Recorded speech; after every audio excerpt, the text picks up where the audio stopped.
Hello, welcome to Jenny's Food Network. Today I wanted to do a video response on someone who had mentioned, had put a comment in my video, how to prepare egg drop soup with ground turkey, part 5. So someone said, here, let me move this down. I'm going to read this off. Hey Jenny, I was wondering, do you know how to make Chinese beef and broccoli or any Filipino type dishes? My response to that is, I do know how to make beef and broccoli stir-fry dish.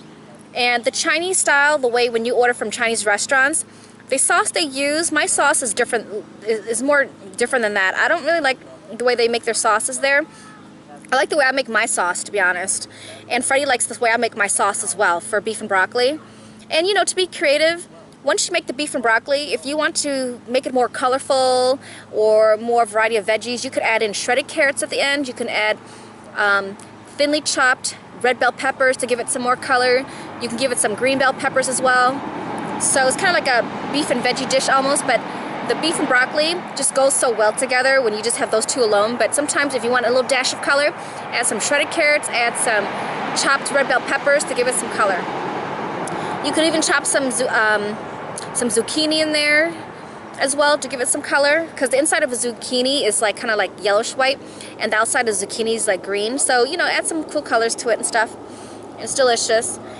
So yeah, I will definitely buy some, I did actually buy some broccoli to do a tutorial on beef and broccoli, and at the end of this can, I'm gonna make a sample of like some shredded carrots and some chopped red bell peppers to put on it, to put in with the stir fry at the end if you want some more color to it. So the next thing is asking me if I make any Filipino type dishes. I've never thought of it as a Filipino dish whenever I cook, but a Filipino female friend of mine, she told me that her mother kept telling her that some of the foods that I prepare, it's very like traditionally like how the Filipino food dishes are. Like it's very similar. Like some of the cabbage soup that I've made before with some chicken and some mushrooms and stuff, there's a really similar style of soup that like a type of like Filipino dish or type of soup is made as well.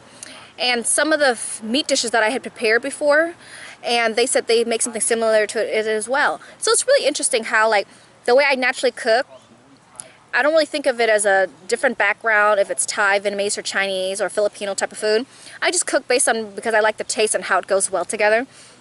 So by asking me if I make any Filipino dishes, I'm not consciously aware that I'm making any Filipino dishes, but like I said, my Filipino female friend, she and her mother told me that my dishes are very similar to what Filipinos make for like a very traditional dish or a very traditional soup as well. So to me, I just make based on what tastes good and what's healthy. So, and if people feel that it's part of something that they've grown up with, then that's fabulous because they love the way it tastes, the way I cook, and it just brings them back to like a homey type of traditional feel of, you know, eating some delicious food.